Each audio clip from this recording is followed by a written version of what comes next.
Centre வந்து ஐடியாலஜிக்கலாக அவங்களுக்கு ஒத்து போகிற ஆட்களை மட்டும்தான் ஜட்ஜஸாக அப்பாயிண்ட் பண்ணுவாங்க அப்படின்னு சொல்லியிருக்காங்க.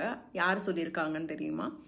ஆகஸ்ட் 3 லோக்சபாவில் supreme court number of judges amendment bill 2026 pass பண்ணியிருக்காங்க. இதில் வந்து சீஃப் ஜஸ்டிஸ் ஆஃப் இந்தியா உட்பட சுப்ரீம் கோர்ட் ஜட்ஜஸ் கவுண்டை வந்து 34 இருந்து 38 ஆக்கியிருக்காங்க. ஆகஸ்ட் 5 திரிணாமுல் காங்கிரஸோட எம்பி ராஜ்யசபாவில் அவங்களோட மெய்டன் ஸ்பீச் அப்போ வந்து இந்த டிபேட்டை பற்றி பேசும்போது சில இஷ்யூஸை ரேஸ் பண்ணியிருக்காங்க.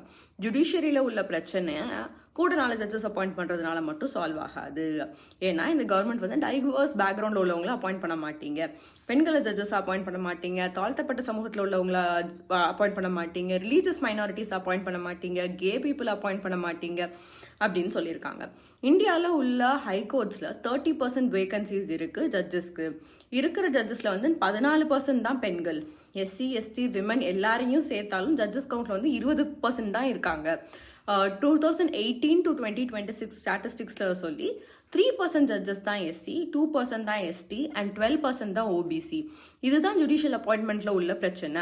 இது வந்து 4 ஜட்ஜஸ் எக்ஸ்ட்ரா அப்பாயிண்ட் பண்ணுறதுனால மட்டும் சால்வ் ஆகாது. சென்டர் வந்து உங்கள் ஐடியாலஜிக்கு ஒத்து போவாங்க அப்படின்னு நீங்கள் நினைக்கிறவங்கள மட்டும்தான் வந்து ஜட்ஜஸாக அப்பாயிண்ட் பண்ணுவீங்க அப்படின்னு சொன்னதுக்கு வந்து ராஜ்யசபா டெபுட்டி சேர்மன் அவர்கள் வந்து இன்டரப்ட் பண்ணி இந்த ஸ்டேட்மெண்ட் ரெக்கார்ட்ஸில் போகாது அப்படின்னு சொல்லியிருக்காங்க.